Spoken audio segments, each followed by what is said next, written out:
Il y avait tout ça dans le pneu. Réparer une crevaison en buvant un cappuccino, j'avais jamais fait encore. Mais au fond, est-ce que c'est pas ça le maxi combo de l'aventure moto? Salut, on se retrouve, je suis super content. On est toujours à Pokhara. Et là, on va prendre la route direction... J'allais dire Bundi, mais Bundi, c'est en Inde. Direction... Bandipur. Direction Bandipur, c'est un petit village au centre du Népal, village-ville, 12 000 habitants. Et après, Katmandou. Voilà. Apparemment, Mathilde, elle a un complément d'information pour cette introduction. C'est bien que les gens sachent que pour la deuxième fois depuis le début du trajet, on a lavé nos vêtements. Je pense qu'ils se rendra compte en regardant que le blanc paraît plus blanc que blanc. C'est Homo qui lave plus blanc que blanc comme je l'ai connu. Mais c'est vraiment débile. Allez, on est parti, on va dire au revoir à Pokhara. Super ville, hein. En tout cas très agréable. Ouais, pour l'instant, s'il y a une ville où je me suis dit, ouais, franchement, faut que je revienne un jour de tout le road trip, eh ben, c'est Pokhara. J'ai beaucoup aimé le calme, le lac, l'atmosphère, tout. Aujourd'hui, on a 80 bornes à faire et le GPS Google dit 3 heures. Ouais, 80 bornes, 3 heures. Bah, ça m'étonne pas, on a mis 6 heures pour faire 150 bornes pour venir ici. En tout cas, ce qui fait plaisir, c'est qu'on a, vous le verrez peut-être pas, mais on a lavé nos vêtements. Parce que putain, en Inde, là, sous 45 degrés, 50 degrés, mais ils puaient la mort, les trucs. Ils puaient la mort. Ça devient immonde au bout d'un moment, ces machins. Donc là, ils sont tout propres, ils grattent pas, c'est agréable, c'est cool. Allez, on y va parce que le Népal, faut dire ce qui est, il a une réputation à défendre en matière d'état des routes. Et aujourd'hui, encore une fois, ça risque d'être rock'n'roll.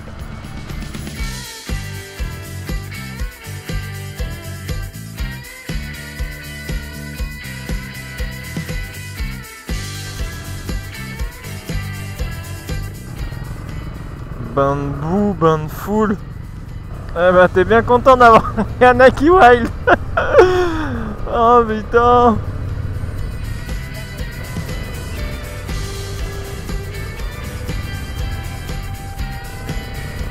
À ce moment-là, crois pas que je suis un connard. J'aurais volontiers aidé, mais du haut de mes 1m70 et sur un terrain boueux comme celui-là, je me sentais pas de mettre la béquille. Puis ici, les gens sont plutôt solidaires. Heureusement, tu me diras, vu l'état de la chaussée. Parfois, ça donne un petit côté terrain de jeu, ce bordel là. T'as un peu envie de flinguer tes Yanaki Wild.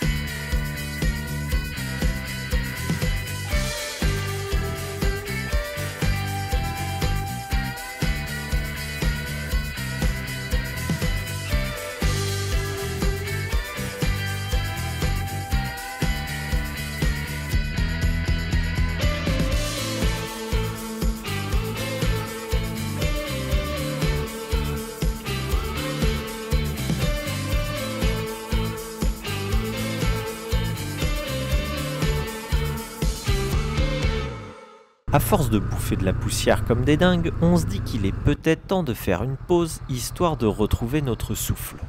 On s'arrête donc sur les hauteurs de la route principale au Conteneur Café. On est un peu à Disneyland parce que là, ça fait comme les tasses, le manège à tasses là où tu tombes comme ça. Hop. Voilà, trop fort. My name is Hugo. Welcome From France. France. What's your name? Santos Sale Mogor. On you? Suzongiri. Cappuccino sir. Dhanyavad. C'est marrant parce que ce matin j'étais en train de traîner sur le site de Lolo Cocher là, et je regarde un peu tout et il a fait des articles sur les différents types de boue, comment passer et tout, et je l'ai pas lu en me disant ouais, flemme de lire ce truc, mais ça doit être pas mal en vrai. Et donc là c'est vrai qu'il y a différents types de boue quoi. Bon, en vrai faut y aller tranquille quoi, c'est le secret. Tiens à noter que les petits Népalais là, les Népalais, ils se déviennent pas mal aussi. Les mecs ils y allaient quoi, ils étaient à fond debout et tout là, les Népalais en Royal Enfield, et je pense qu'ils allaient se faire une petite sortie là, mais voilà, déjà sur la route ils étaient ils enchaînaient. Je pensais que t'allais les suivre plus que ça d'ailleurs. Non, parce que j'avais peur que tu tombes et qu'il faille ramasser la moto. Je pense que cette blague, c'était la blague de trop. Et quand on est reparti, j'ai juste eu le temps de rejoindre la route en contrebas et le karma, il a décidé de me punir. Aïe aïe aïe, ça arrive qu'à moi ça, putain. Ah, elle est belle, hein. Elle est mastoc.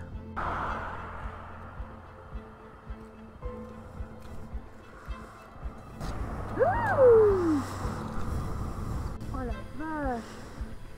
Comment ça allait se planter ça? On se met où? On remonte là? Quitte à être à un endroit, autant que ce soit bien. Clairement, inutile de dramatiser la situation. T'en connais beaucoup, toi, des mecs qui doivent réparer une crevaison en buvant des cappuccinos? Franchement, au fond, c'est pas la crevaison du bonheur, ça? Puis en réalité, je commence à être rodé. En vrai, ce qu'on peut dire, c'est que moi, je maîtrise la théorie, juste en regardant Hugo faire. La théorie, elle la maîtrise parce que c'est plutôt simple. Étape 1, tu poses ta moto sur la centrale faite maison. Étape 2, tu démontes la roue arrière et t'enlèves l'énorme clou responsable de la crevaison. Étape 3, j'ai besoin de Mathilde pour décoller le pneu du flanc. Je vous montre pas le moment où on fait clac-clac avec le pneu parce que là, il a besoin de mon aide, hein, évidemment.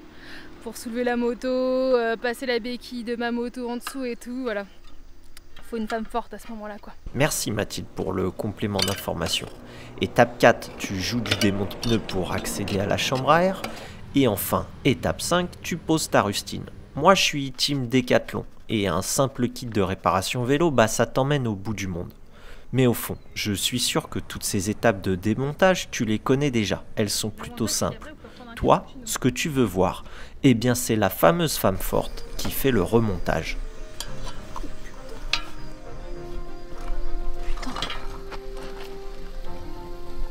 Un vélo, hein. Comment tu fais là?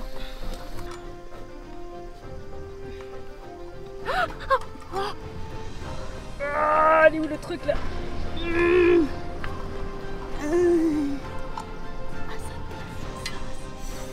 suis pas loin.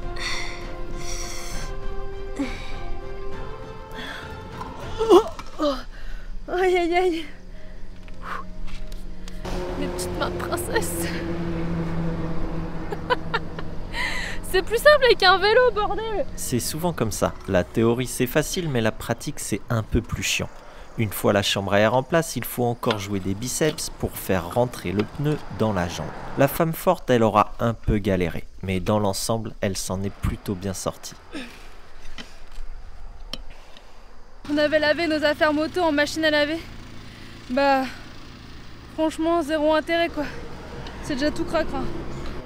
Un coup de gonfleur et go, direction Bandipur, petit village niché au cœur des montagnes népalaises.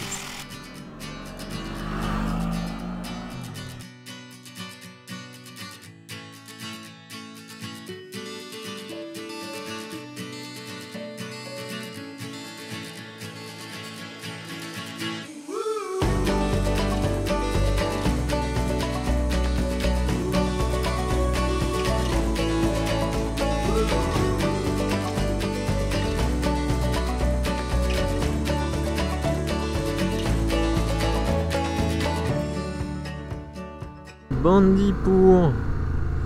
Et ben voilà, charmante petite ville, hein. Village, ville, 12 000 habitants. Ouais, 12 000 habitants, ville, village. On est à Bandipur, c'est un petit village népalais, typique en termes d'architecture et tout. Et c'est cool parce que c'est vraiment dans les montagnes. Et c'est très vert, même à l'intérieur du village. C'est très fleuri. Et l'atmosphère, elle est un peu comme à Pokhara, mais Pokhara c'était une ville. Là c'est un village très paisible et très calme. C'est le gros kiff, Tiens regarde, je suis sur la place principale, regarde à quoi ça ressemble et regarde le calme du truc.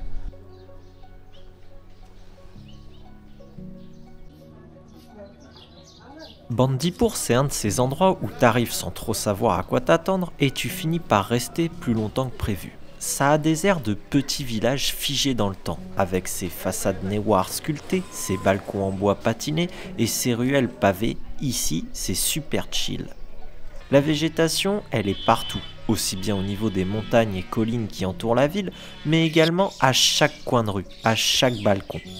Au premier abord, tu pourrais croire que c'est juste un joli village de cartes postales, mais en réalité, Bandipur, c'est surtout un endroit où les choses se font à leur rythme. Ici, il n'y a pas d'urgence, et s'il y a une urgence, on verra demain. Pour preuve, on a passé la première journée à Bandipur sans électricité, et donc sans possibilité de retirer au distributeur. Forcément, quand le courant est revenu, Nabila elle s'est précipitée à sa banque favorite pour retirer.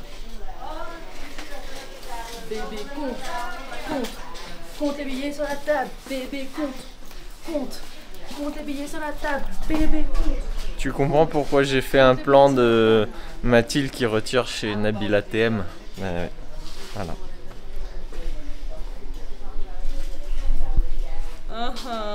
Bon, maintenant qu'on a de nouveau des sous, on va pouvoir manger. Là on est dans un petit resto au bord de la rue principale et on va bouffer ce qu'on adore au Népal, c'est les momos. C'est vraiment le plat typique. Alors c'est tibétain, mais ici t'en trouves à chaque coin de rue, t'en trouves partout. Pour donner une idée, c'est un peu comme les raviolis chinois. Et t'en as des fourrés au poulet ou beaucoup de végétariens, parce qu'ils mangent beaucoup de végétariens. Donc là le mec il va nous faire des momos et ils sont juste délicieux. Nous on les prend frits parce que c'est ce qu'on préfère. Et je vais te montrer ça. En tout cas, petite cuisine locale typique, resto typique. Et voilà.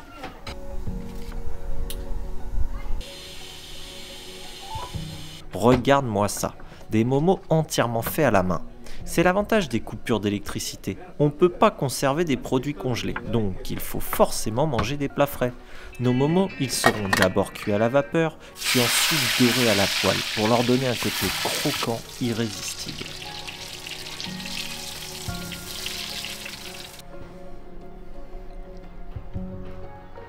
C'est très bon. Il est très chaud. Je suis en train de manger ta part. On change les motos direction Katmandou. Par contre on va faire un truc un peu typique. Ici ils ont tous ça, hier on a galéré à trouver dans la rue. Ils ont tous des petits drapeaux entre les deux rétros. Alors on a parlé avec un mec qui nous disait que c'était des drapeaux bouddhistes pour porter chance et bonheur. Donc on en a acheté et on va les mettre sur la moto pour être vraiment en mode typique et local. Moi je trouve que ça fait joli. Allez, on va faire ça. On n'a même pas eu le temps de déballer les drapeaux qu'on s'est fait alpaguer par une famille entière de... Non, je te laisse deviner. Where are you from? From? France. France. Okay. And you? We are from India. Ah. So how much area you have covered in right now till now? From Paris, 14,000. 14,000. You come from हाँ वहाँ से बाइक पे आ रहे हैं वो लोग. Paris से बाइक. हाँ shipping करते हैं वो लोग. Non, by road. Yeah, by road. By road. France से? Yes. नहीं Paris. How many days till now completed? We leave approximately 3 months ago. 3 months 3 ago. months ago. देखो अपन धंधे में रह जाते हैं. Okay, Iran, Pakistan, India. And Pakistan, you have covered Pakistan also. then Yes. we cross. Okay. Okay. Okay, thank you. Nice to meet you. Nice Thank to you. meet you. We'd like to have a one. Yes. Selfie, please. On n'allait quand même pas croiser des Indiens sans qu'ils nous demandent une photo. Ok, enjoy. Bye. On les a impressionnés les Indiens là. Hein. Allez, on finit d'installer nos fameux drapeaux, on enfourche les motos et zou, direction Katmandou. Stylé mes petits drapeaux là. En fait on voit pas bien mais ces incantations tibétaines comme mots dessus là. Waouh, ça c'est la classe.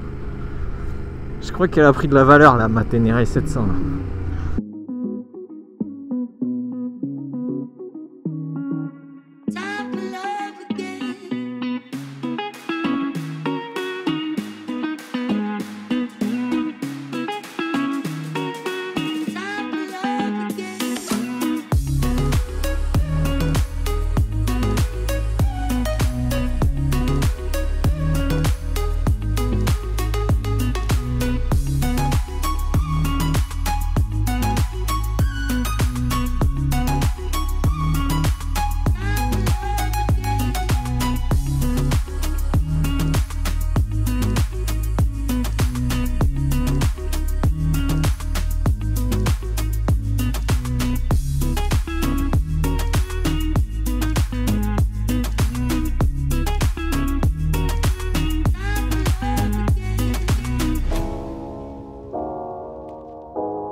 paysage est toujours aussi beau, putain. Petite rivière en contrebas là. Je crois qu'on la longe, elle traverse tout le pays, on la longe jusqu'à Katmandou. Je sais pas son nom. Putain, un petit pont de singe. Stylé. Wow, stylé, on dirait une petite plage. Bon, on dirait pas, c'est une plage. Après, je sais pas si l'eau elle est pas ultra polluée parce qu'ici tout est un peu pollué. Hein. Stylé. En effet, cette rivière, on va la longer jusqu'au bout. Et en fin de journée, à l'approche de Katmandou, cette route, elle commence vraiment à être bordélique. Camions, bus, motos, tout le monde passe sur cette simple route qui est en réalité l'artère principale jusqu'à la capitale. Et comme si ça suffisait pas, elle est en travaux. Personnellement, je pense que c'est top pour le Népal de goudronner un axe aussi important que celui-là. Mais en attendant, c'est le chaos. Il y a des portions, je me croirais clairement dans un épisode de Mad Max tellement je bouffe de la poussière. J'ai les poumons qui brûlent, les yeux qui piquent et en plus je salis de nouveau ma tenue. Bref, tu l'auras compris, cette partie du trajet, bien que la lumière du soleil soit magnifique, c'est pas la plus reposante ni la plus facile. On finira donc en toute fin de journée par arriver à la capitale népalaise. Google me fera faire quelques détours supplémentaires dans les minuscules rues du quartier Tamel et après une journée de route exténuante, on arrivera enfin à notre auberge. C'est la première fois que je vois une capitale où il y a 0 feu rouge. Ouais. 0 feu rouge. Ok. Ça marche assez bien. Parce qu'en plus, quand on a commencé à arriver, je me suis dit genre ah putain, ça fait longtemps qu'on n'a pas une capitale où c'était aussi fluide en termes de circulation. Mais 0 feu rouge quoi. Donc il y a des petits gus là à chaque croisement quoi. Truc de dingue. Prendre la direction ouest sur boulevard Egali. Allez, on est parti de l'auberge, on est à Katmandou et on va aller explorer un peu la ville. Et la ville, elle est marrante parce que t'as des petits jardins là comme ça. Des petites ruelles, des petits immeubles, des bâtiments et des temples en bois qui cohabitent avec des trucs un peu plus récents. Bref, c'est hétéroclite, mais ça a beaucoup de charme. Et surtout, c'est très agréable de se balader à pied. T'as presque l'impression que c'est piétonnier parce qu'il n'y a pas tant de voitures que ça. Il y a beaucoup de deux roues. Chose que j'adore, qu'on avait vu un peu aussi, mais là, c'est un peu poussé à l'extrême. C'est les câbles électriques. Là, ici, vraiment, ils en tiennent à un paquet à tel point qu'ils arrivent à pencher les poteaux, quoi. C'est typique de l'Asie, mais là ça faisait longtemps qu'on n'avait pas vu un tel niveau de... Waouh, celui-là il est pas mal. Un tel niveau de folie électrique.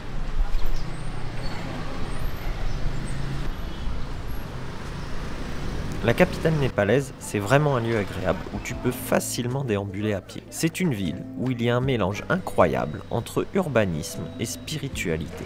Pour preuve, on va prendre la direction de Durbar Square, le cœur historique de Katmandou. Ici, l'architecture raconte l'histoire et les gens vivent la spiritualité à ciel ouvert.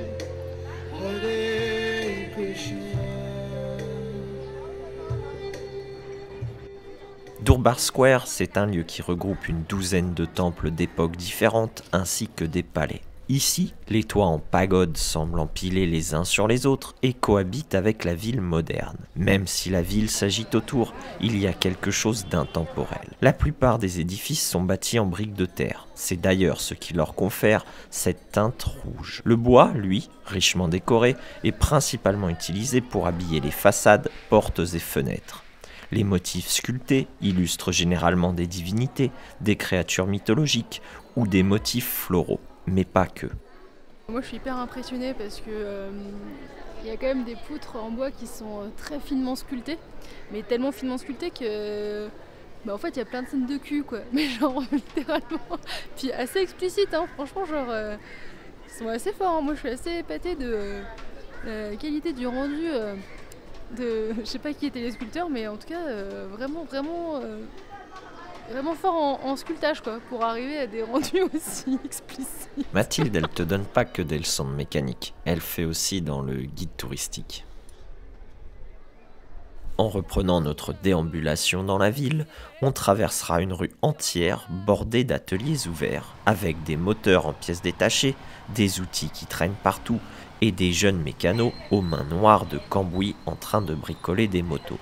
Ici, tout se démonte, tout se répare, et heureusement vu l'usure des bécanes à cause de l'état des routes. Un moment avec Mathilde, on s'est arrêté pour regarder plus en détail le modèle d'une moto, parce que Pulsar on en voit partout, mais on connaît pas. Du coup, il y a un jeune mécano, quand il a vu ça, il est sorti de son atelier pour discuter. Et Suzuki?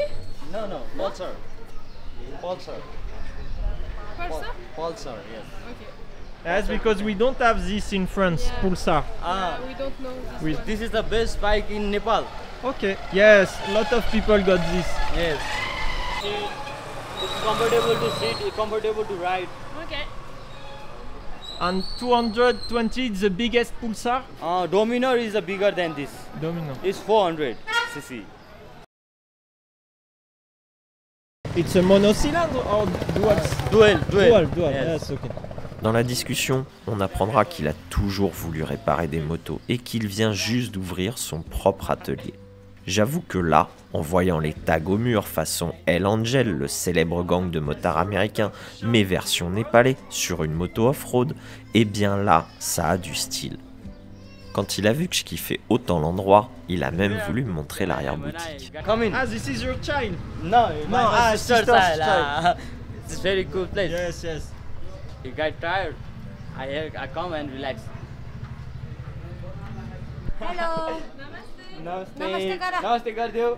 Namaste Gardev. Non seulement j'ai trouvé ce moment de partage extrêmement amical, mais en plus, là, je n'ai plus aucun doute. Le Népal, c'est un vrai pays de passionnés de deux roues. Ils sont tellement passionnés qu'ils adorent décorer leurs montures. Elles peuvent être décorées de petits stickers ambiance VR46, mais parfois c'est covering complet, à mi-chemin entre récits de road trip dans les montagnes et divinité locale. Ce premier contact avec Katmandou est assez hypnotique. On est sans cesse tiraillé entre l'agitation de la ville et la sérénité de ses temples, entre les moteurs qui pétaradent et les prières qui s'élèvent.